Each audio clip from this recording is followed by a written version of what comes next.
নমস্কাৰ ইয়াৰ্ছ আইডিয়াৰ আন এটা গুৰুত্বপূৰ্ণ খণ্ডলৈ আপোনালোক সকলোকে বহুত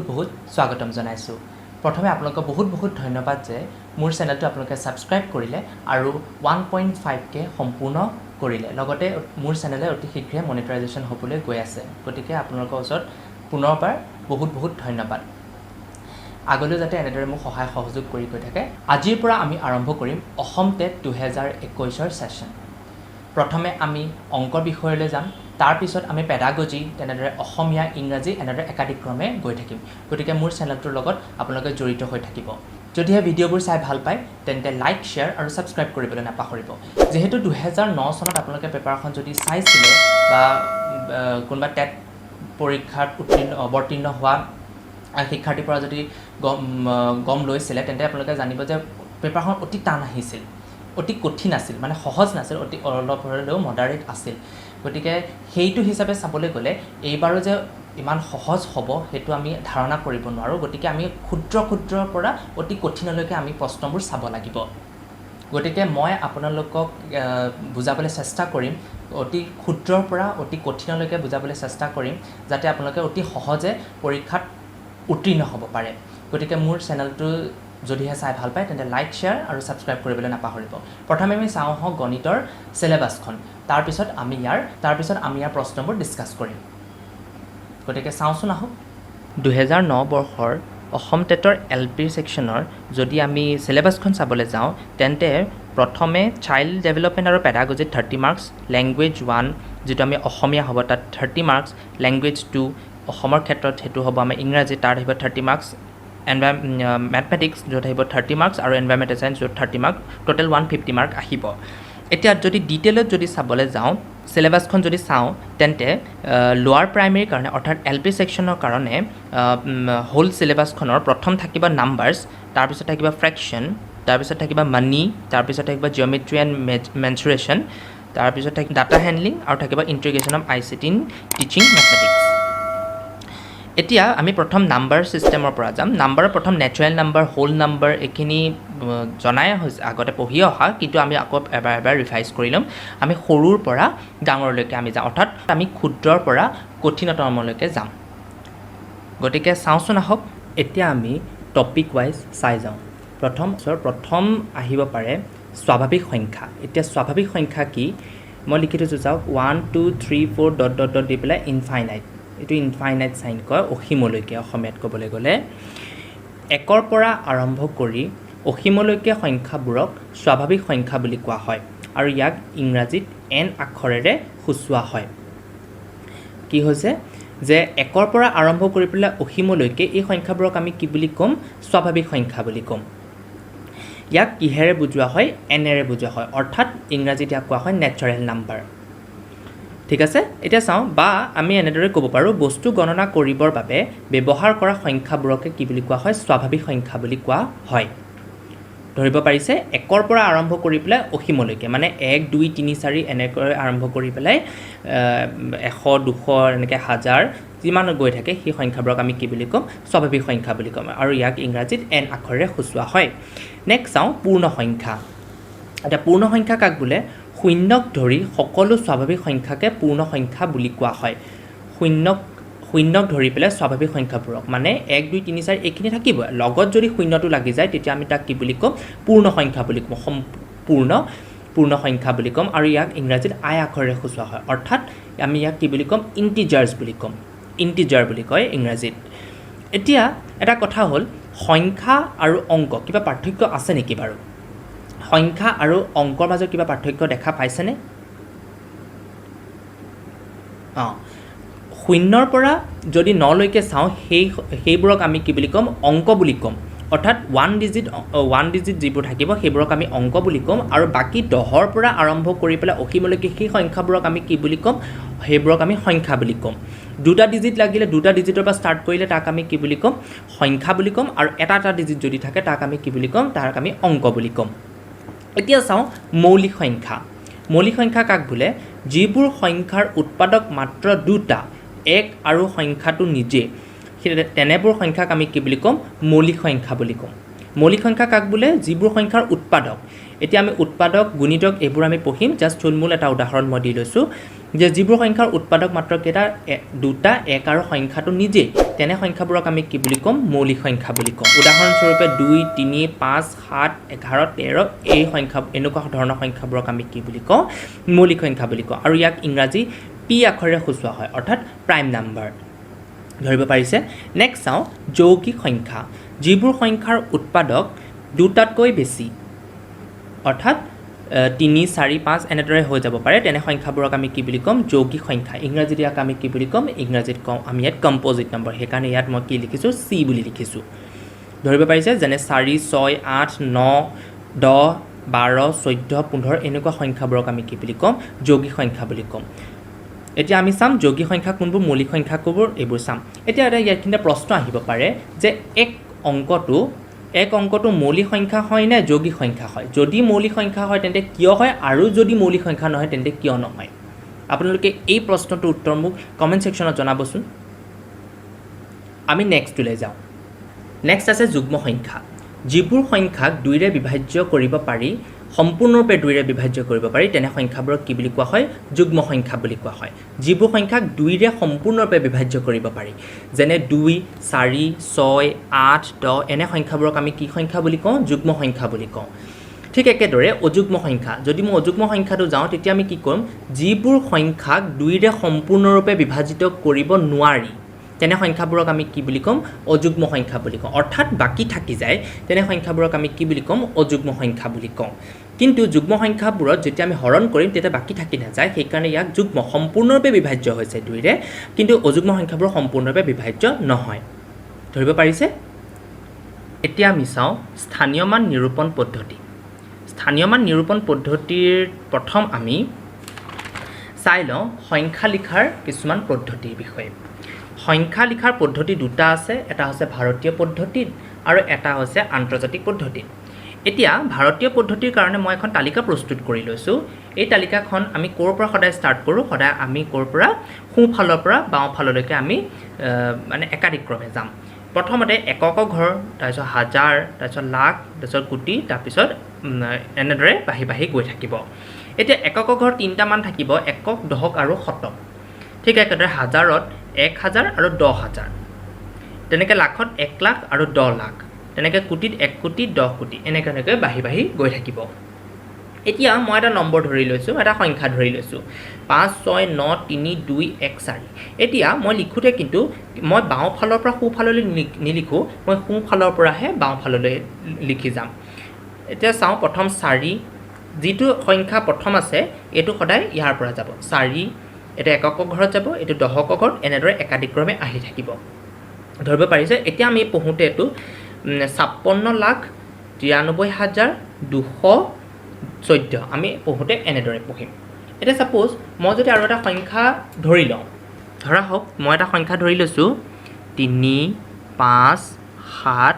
9 4 3 2 5 এনেদৰে যে মই এটা সংখ্যা ধৰি লওঁ এতিয়া মই ইয়াত একাধিক্ৰমে বহাই যাওঁ প্ৰথম 5 আছে মই 5টো ইয়াত বহাম নেক্সট আছে 2 তাৰপিছত মই বহালোঁ 2 তাৰপিছত 3 আছে 3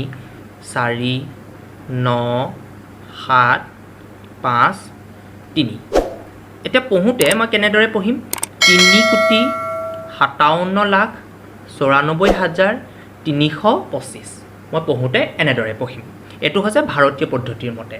এতিয়া 2 নম্বৰ পদ্ধতিটো আছে কি আমাৰ আন্তৰ্জাতিক পদ্ধতিত এতিয়া আন্তৰ্জাতিক পদ্ধতিটো অলপ বেলেগ প্ৰথম কি আছে একক ঘৰ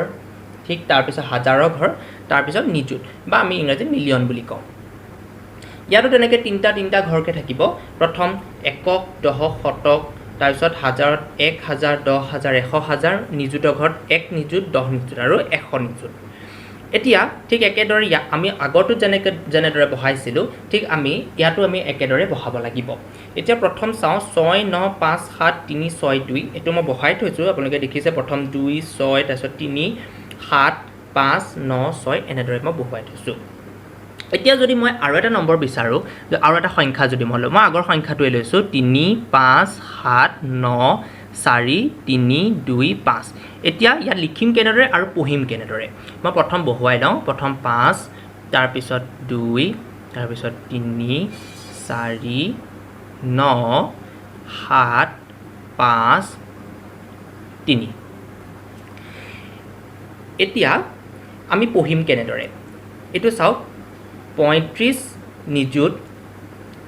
794,325 এনেদৰে পঢ়িম ওপৰটো 6 নিযুত 957,362 এনেদৰে পঢ়িব লাগিব এটো আন্তৰ্জাতিক পদ্ধতি মতে ধৰিব পাৰিছে চাগে নিশ্চয় এতিয়া ভাৰতীয় পদ্ধতি ব্যৱহাৰ কৰি পেলাই আমি ইয়াৰ স্থানীয় মান কেনেদৰে উলিয়াম আৰু ইয়াৰ মুখ্য মান বা ফেজ ভ্যালু আমি কেনেকৈ উলিয়াম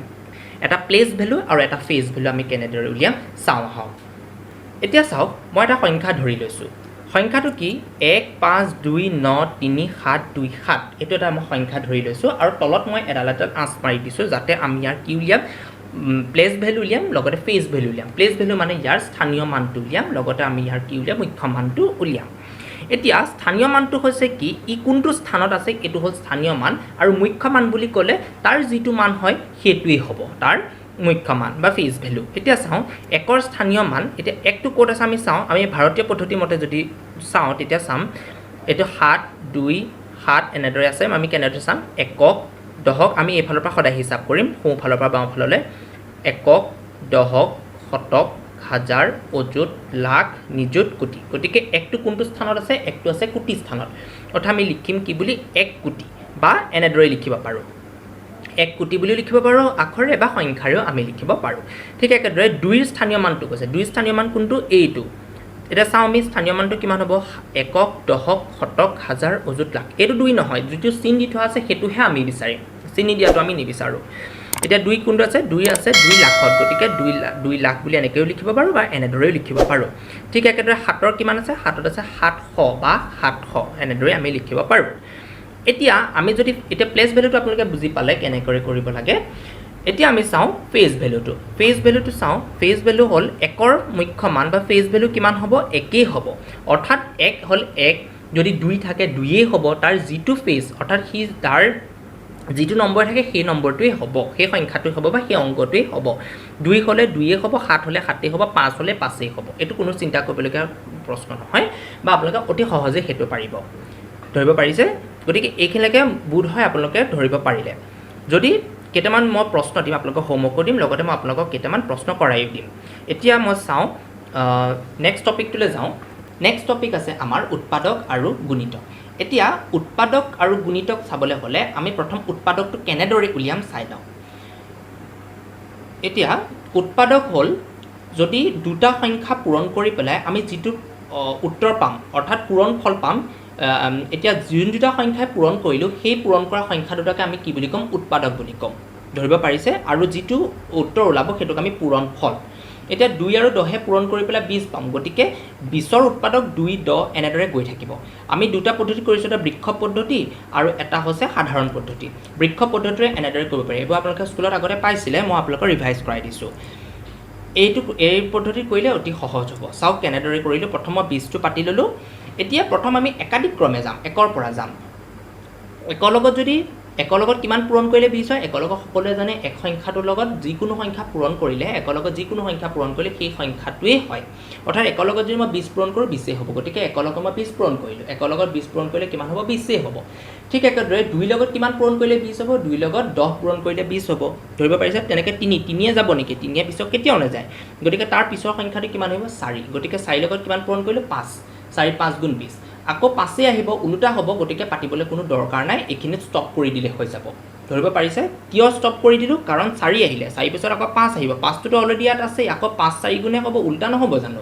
গতিকে সেইখিনি ষ্টপ কৰি দিলে হ'ব পিছৰখিনি আকৌ ওলাই আহিব সেই কাৰণে কি কৰিলো মই এনেদৰে এডাল কাৰ্চিন দেখুৱাই দিছো মানে কি হৈছে একেটাই ওলাব বস্তুটো গতিকে আমি ইয়াৰ পৰা যদি চাও 1 তেনেকৈ 2 4 5 10 20 দেখিছেনে 1 2 4 5 10 20 এনেদৰে ওলাই আহিব বা এটো মতেও চাব পাৰে এটো মতে কি কৰিলো প্ৰথমে আমি চালো 2 এ পূৰণ কৰিলো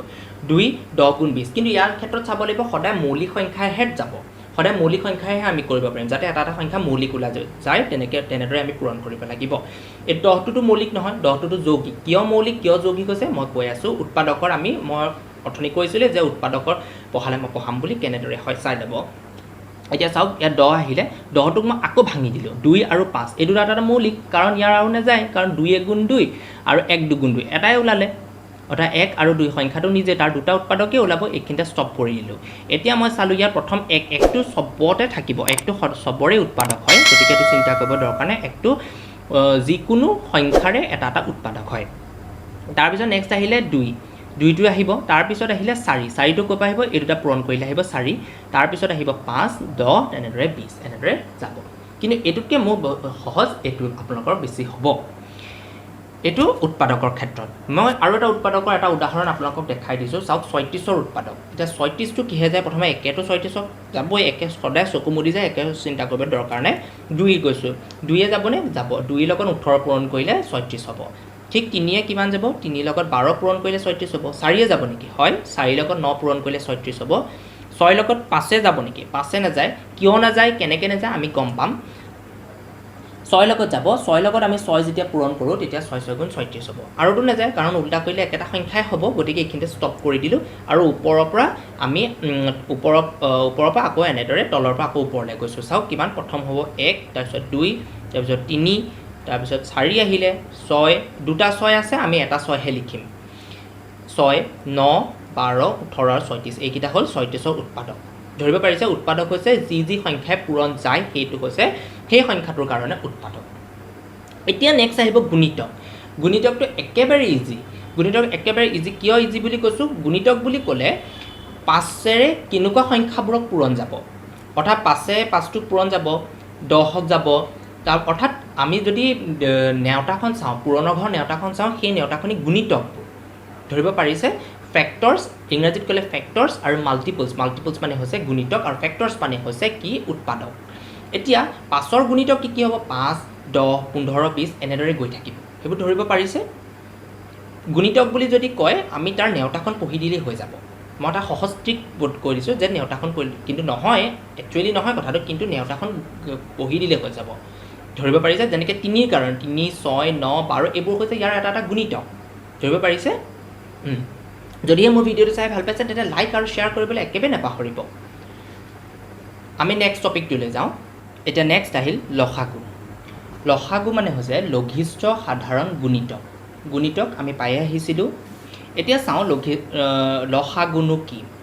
দুটা সংখ্যাৰ গুণিতকৰ আটাইতকৈ সৰু গুণিতক দুটাক লঘিষ্ঠ সাধাৰণ গুণিতক বুলি কোৱা হয় দুটা সংখ্যাৰ গুণিতকৰ আটাইতকৈ সৰু গুণিতক দুটাক অৰ্থাৎ আমি যদি চাওঁ 2 আৰু 6ৰ লসাগু কিমান মই জাষ্ট এটা উদাহৰণ দি লৈছোঁ চাই যাব এতিয়া 2 গুণিতক কেইটা আমি লিখি ল'লোঁ 2 গুণিতক 2 4 6 8 10 2 নেওতাখনেই নহয় জানো চাবলৈ গ'লে আৰু এটা কথা মন কৰিব ইয়াতে ৰিলেটিভ সোমাই আছে এইটো কি হৈছে চাওক এইবোৰ যুগ্ম সংখ্যা হয়নে ধৰিব পাৰিছে 2 এইবোৰ যুগ্ম সংখ্যা হয়নে 2 4 6 8 10 হয়নে এইবোৰ যুগ্ম সংখ্যা 2 নম্বৰ ইয়াত কি সোমাই আছে এইবোৰ এটা 2ৰ কি বুলি গুণিতক গতিকে এনেদৰে যদি পঢ়ে অতি সোনকালে আপোনালোকে মানে কি হ'ব অংকৰ প্ৰতি পাৰ্গত হ'ব আৰু আগ্ৰহী হ'ব নেক্সট চাওক 6 যদি চাওঁ 6 গুণিতক কি হ'ব 6 12 18 24 ধৰিব পাৰিছে এতিয়া চাওঁ ইয়াৰ কমন মানে হৈছে সাধাৰণ গুণিতক কোনকেইটা হ'ব যদি আমি চাওঁ তেন্তে 6টো কি আছে ইয়াৰ কমন আছে ধৰিব পাৰিছে 6টো কমন আছে গতিকে 2 আৰু 6 লসাগু বুলি ক'লে লঘিষ্ঠ আটাইতকৈ সৰু আৰু সাধাৰণ মানে কি হৈছে কমন থকা একে হ'ব লাগিব লগত কি হ'ব লাগিব সি সৰু হ'ব লাগিব আটাইতকৈ সৰু হ'ব লাগিব এই সংখ্যাবোৰৰ ভিতৰত আৰু ইয়াত ঢেৰ ওলাব পাৰে কাৰণ মই এই 4টাহে লিখি লৈছোঁ বা 5টাহে লিখি লৈছোঁ ইয়াত আমি 100টা যিমান মন যায় আমি কিমান লিখি ল'ব পাৰোঁ কিন্তু তাৰ ভিতৰত কমন তেনেকৈ ঢেৰ ওলাব কিন্তু তাৰ ভিতৰত আমি কোনটো ল'ব লাগিব যিটো সৰু হয় ধৰিব পাৰিছে এতিয়া সৰু কোনটো ইয়াৰ ভিতৰত 6টোৱে আটাইতকৈ সৰু গতিকে 2 আৰু 6 লসাগু কিমান হ'ব 6 ধৰিব পাৰিছে এতিয়া লসাগুৰ ৰিলেটিভে কি হয় গসাউ হৈছে কি গৰিষ্ঠ সাধাৰণ উৎপাদক এইটো হ'ল উৎপাদক আগৰটো আছিলে কি লসাগু হৈছে এতিয়া চাওক গৰিষ্ঠ সাধাৰণ উৎপাদকৰ কি হ'ব কাক বোলে দুটা সংখ্যাৰ উৎপাদকৰ আটাইতকৈ ডাঙৰ উৎপাদক দুটাক গৰিষ্ঠ সাধাৰণ উৎপাদক বুলি কোৱা হয় গৰিষ্ঠ মানে হৈছে ডাঙৰ আৰু সাধাৰণ কমন উৎপাদককেইটা অৰ্থাৎ দুইটাৰ একে ওলাব লাগিব এতিয়া আমি চাম যে 24 আৰু 36ৰ গসাউ আমি নিৰ্ণয় কৰিব লাগে এতিয়া যদি আমি চাওঁ তেনেহ'লে আমি দেখিম যে কি 24 চাওঁ 24 হৈছে 1 পূৰণ 24 2 24 আমি প্ৰথমতে ইয়াৰ উৎপাদককেইটা উলিয়াই লৈছোঁ ঠিক একেদৰে 36ৰো আমি এইফালে উৎপাদককেইটা উলিয়াই লৈছোঁ উৎপাদক উলিওৱাৰ পাছত আমি কি কৰিম ইয়াৰ উৎপাদককেইটা আমি এফালৰ পৰা দেখাই গৈছোঁ চাই লওক দেখা পাইছে চাগে 1 2 3 4 ৰঙা চিন কিয় কৰিম মই পিছত দেখুৱাম 24ৰ প্ৰথম উৎপাদককেইটা আপোনাক দেখাই লৈছোঁ 1 2 3 6 3 4 6 8 12 24 এনেদৰে ওলাই গৈছে আৰু 36ৰ উৎপাদক হৈছে 1 2 3 4 6 9 12 18 36 এইকেইটা ইয়াৰ উৎপাদককেইটা এতিয়া আমি চাম ইয়াৰ কমন অৰ্থাৎ ইয়াৰ কমন কি কি আছে সাধাৰণ উৎপাদক কি কি আছে সাধাৰণ উৎপাদক যদি চাওঁ তেতিয়া 1 টো সদায় সাধাৰণ উৎপাদক থাকিবই নেক্সট আছে 2 3 4 6 9 8 আৰু 9 ইয়াতো একে নাই গতিকে এইটো নহয় 12 আৰু নাই গতিকে এইখিনিতে ষ্টপ গতিকে সাধাৰণ উৎপাদক হ'ল 1 2 3 4 6 12 কিন্তু এতিয়া গসাও বুলি কৈছে গসাও মানে হৈছে গৰিষ্ঠ অৰ্থাৎ ডাঙৰ যদি চাওঁ গতিকে গসাও কিমান হ'ব গসাও হ'ব 12 কিয় 12 হ'ল কাৰণ এইকেইটাৰ ভিতৰত আটাইতকৈ ডাঙৰ কোনটো 12ই আটাইতকৈ ডাঙৰ গতিকে ইয়াৰ গসাও কিমান হ'ব গসাও হ'ব 12 কাৰ গসাও বাৰু 24 আৰু 36ৰ গসাও ধৰিব পাৰিছে অতিকৈ সহজ অতি সিম্পল এতিয়া আমি কেইটামান প্ৰশ্নলৈ যাওঁ প্ৰথম প্ৰশ্নটো চাওঁ কি আছে 6 ৰে আৰম্ভ হোৱা আৰু 3 ৰে শেষ হোৱা 5টা অংক বিশিষ্ট আটাইতকৈ ডাঙৰ সংখ্যাটো লিখা এতিয়া প্ৰশ্নটো কি ক'লে 6 ৰে আৰম্ভ হ'ব লাগিব আৰু 3 ত শেষ হ'ব লাগিব তেনেকুৱা সংখ্যা কি আছে চাওঁ আমি প্ৰথমতে উত্তৰ কেইটা চাই লওঁ ইয়াত 6 ৰে আৰম্ভ হৈছে গতিকে এইটো হ'ব পাৰে এইটো 3 এইটো নহয় গতিকে আমাৰ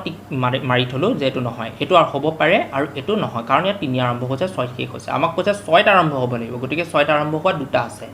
আৰু 3 ত শেষ হ'ব লাগিব 3 ত শেষ হোৱা দুটা আছে গতিকে এই দুটাৰ ভিতৰত আমাৰ ডাঙৰ কোনটো সৰু কোনটো চাব লাগিব 5টা অংক বিশিষ্ট হয়নে নহয় চাওঁ 1 2 3 4 5 গতিকে এইটো 1 2 3 4 5 এই দুটাই 5টা অংক বিশিষ্ট হয় কিন্তু কি ক'লে আটাইতকৈ ডাঙৰ গতিকে আটাইতকৈ ডাঙৰ হ'লে এইটো হ'ব নে এইটো হ'ব দেখাই পাইছে এইটো হ'ব গতিকে ইয়াৰ উত্তৰটো কোনটো হ'ব সি হ'ব নেক্সটটো চাওঁ নেক্সটটো কি কুৱেশ্যন কৈছে নেক্সটটো কৈছে 3টা অংক বিশিষ্ট আটাইতকৈ ডাঙৰ সংখ্যাটোৰ পৰা সৰু সংখ্যাটো বিয়োগ কৰিলে কি পোৱা যাব যে ডাঙৰ সংখ্যাটোৰ পৰা সৰু সংখ্যাটো বিয়োগ কৰিলে কি পোৱা যাব বুলি কৈছে 3টা অংক বিশিষ্ট গতিকে 3টা অংক বিশিষ্ট আটাইতকৈ ডাঙৰ সংখ্যা কি 9 9 9 নহয় জানো 999 হয়নে নহয় 3টা অংক বিশিষ্ট আৰু ডাঙৰ আটাইতকৈ ডাঙৰ সংখ্যা আৰু তাৰ পৰা আটাইতকৈ সৰু সংখ্যাটো কি সৰু সংখ্যা হ'ব কিমান 100 বিয়োগ কৰিব কৈছে বিয়োগ কৰিলে কিমান হ'ব 9 9 8 গতিকে 3টা অংক বিশিষ্ট আটাইতকৈ ডাঙৰটোৰ পৰা যদি সৰুটো বিয়োগ কৰোঁ তেতিয়া কোনটো হ'ব 899 এই নম্বৰ উত্তৰ ধৰিব পাৰিলে নেক্সটটো চাওঁ নেক্সটটো কি কৈছে 8904336 সংখ্যাটোৰ 4 অংকটোৰ ঠাইত 0 লিখিলে নতুন সংখ্যাটো আগৰটোতকৈ কিমান কম হ'ব যে 8904336 এই সংখ্যাটো আছে ইয়াৰ 4 অংকটোৰ ঠাইত এই 4 অংকটোৰ ঠাইত কি কৈছে মই প্ৰথম এইফালে লিখি পেলাই আপোনালোকক দেখাই লৈছোঁ 8904336 এই সংখ্যাটোৰ যিটো 4 সংখ্যা আছে এই সংখ্যাটাই 0 লিখিব কৈছে আৰু নতুন সংখ্যাটোৰ আগৰ সংখ্যাটো কিমান কম হ'ব এইটো হ'ল পুৰণা সংখ্যাটো নতুন সংখ্যাটো হ'ব এইটো 89036 4 ঠাইত কি লিখিব ক'লে 0 লিখিব ক'লে গতিকে মই 0 লিখি দিলোঁ আৰু আগৰ সংখ্যাটোতকৈ কিমান কম বুলি কৈছে আগৰটোতকৈ কিমান কম অৰ্থাৎ এইটো হ'ল নতুন সংখ্যা এইটো হ'ল পুৰণা সংখ্যা এতিয়া আমি চাওঁ এই দুটাৰ ভিতৰত কোনটো ডাঙৰ ডেফিনেটলি ডাঙৰ এইটো ডাঙৰ গতিকে ইয়াৰ পৰা এইটো বিয়োগ কৰি দিওঁ 8904336 এইটো 89036 যদি মই চাওঁ বিয়োগ কৰিব কোৱা নাই জানো কিমান কম হ'ব বুলি কৈছে গতিকে বিয়োগ কৰিব লাগিব এইটো হ'ল 0 এইটো হ'ল 0 এইটো হ'ল 4 এইটো হ'ল 0 আগৰ 0 বহিব গতিকে বহুৱাৰ দৰকাৰ নাই 400 ইয়াৰ উত্তৰ 400 আছেনে আছে গতিকে উত্তৰটো হ'ব কিমান বি ধৰিব পাৰিলে একেবাৰে ইজি নেক্সটটো চাওঁ 121ৰ পৰা 11ৰ 10 গুণ বিয়োগ কৰিলে কিমান পোৱা যাব ক্ৰিটিকেল কুৱেশ্যনকে দিছে কিন্তু একেবাৰে ইজি কি দিছে চাওক 121ৰ পৰা কিমান বিয়োগ কৰিব দিছে 11ৰ 10 গুণ 11ৰ 10 গুণ অৰ্থাৎ কিমান 11 লিখি পিছৰ 0 এটা লগাই দিলে হ'ল নে নাই এনেকুৱা যদি সংখ্যা থাকে অতি ইজি কিয় ইজি বুলি কৈছোঁ যদি 10 থাকে 100 থাকে 1000 থাকে তেতিয়া চকু মুদি যিটো সংখ্যা আছে পাতিব তাৰপিছত যেটা 0 আছে পাতি থৈ দিব এতিয়া এটা 0 আছে গতিকে আমি এটা পাতিলোঁ ইয়াৰ পৰা কি কৰিবলৈ কৈছে 110 বিয়োগ কৰিব কৈছে গতিকে বিয়োগ কৰিলে কিমান হ'ব 1 আহিলে এবাৰ 1 আহিলে আৰু 1 1 0 গতিকে 11 হ'ল 11 উত্তৰ আছেনে আছে ইমান ইজি নেক্সটটো চাওঁ 73860 সংখ্যা বিভাজিত হ'ব 2ৰে 3ৰে 5ৰে A আৰু B 2ৰে এতিয়া এইটো জনাৰ আগতে কোনটোৱে বিভাজ্য হ'ব আমি কেইটামান ট্ৰিক জানি লওঁ যে কোনটো সংখ্যা কিহে বিভাজ্য হ'ব মই আপোনাক ট্ৰিক কেইটামান শিকাই দিছোঁ আপোনালোকে শুনি ল'ব 2ৰে বিভাজ্য এতিয়া 2ৰে কোনবোৰ সংখ্যা বিভাজ্য হ'ব যিবোৰ সংখ্যাত কি হ'ব এককৰ স্থানত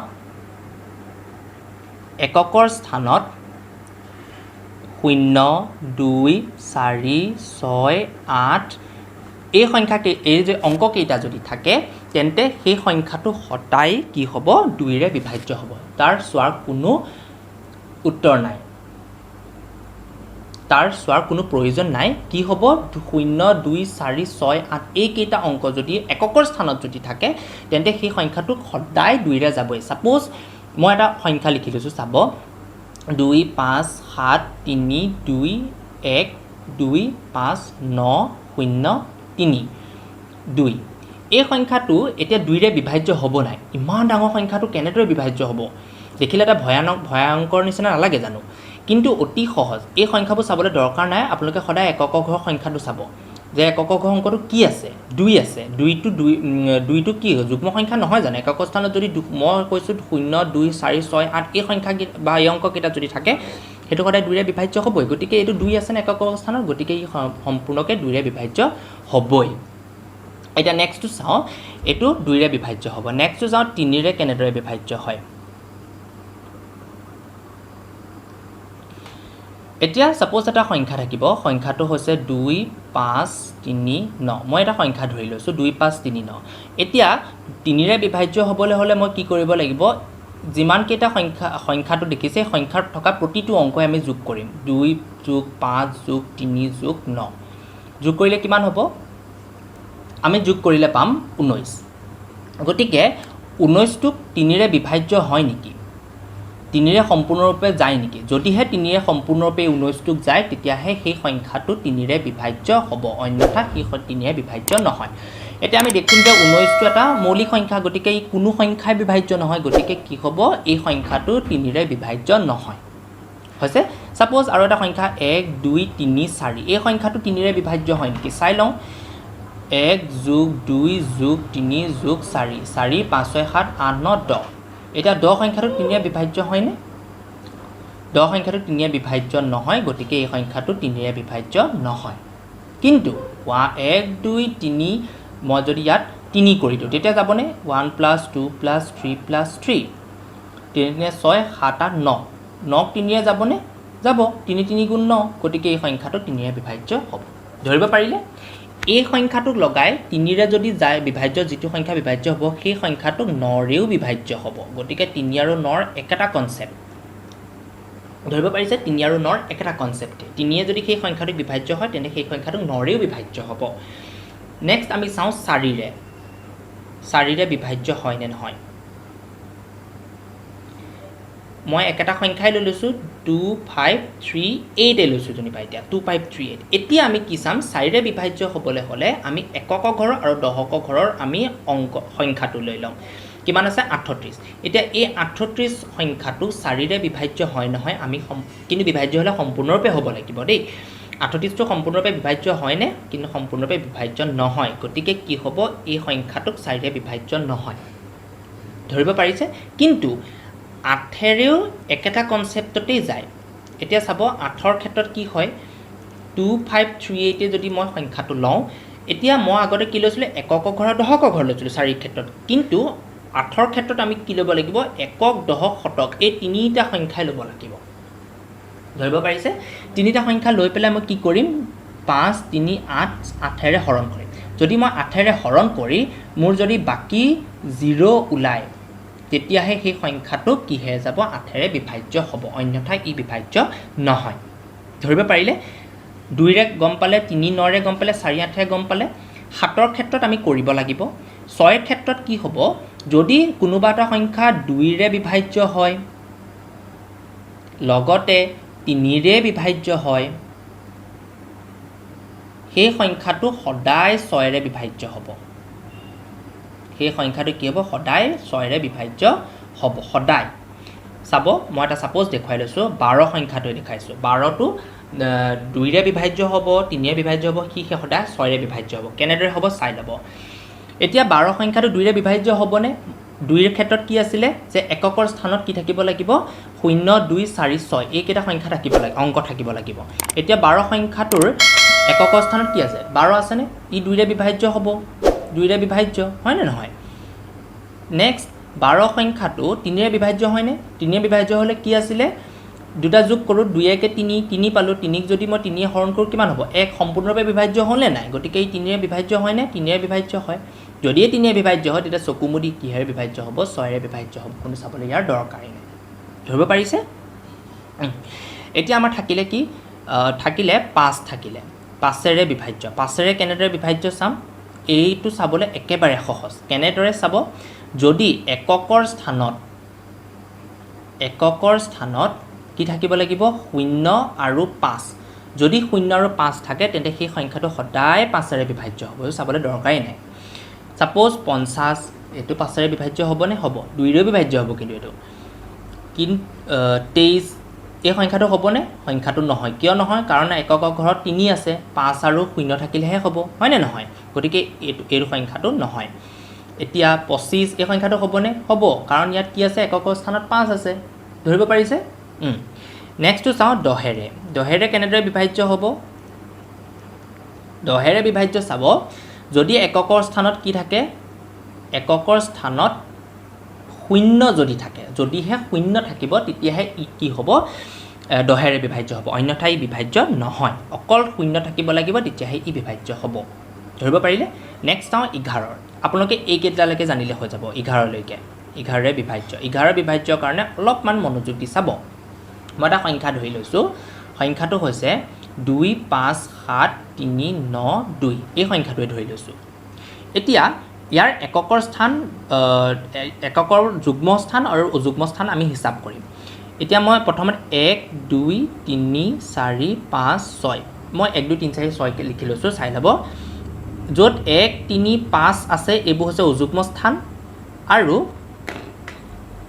1 3 5 একিটা হৈছে অযুগ্ম স্থান আৰু 2 4 6 এইকেইটা হৈছে যুগ্ম স্থান এতিয়া যুগ্ম স্থানত থকা সংখ্যা আৰু অযুগ্ম স্থানত থকা সংখ্যা কেইটা যোগ কৰি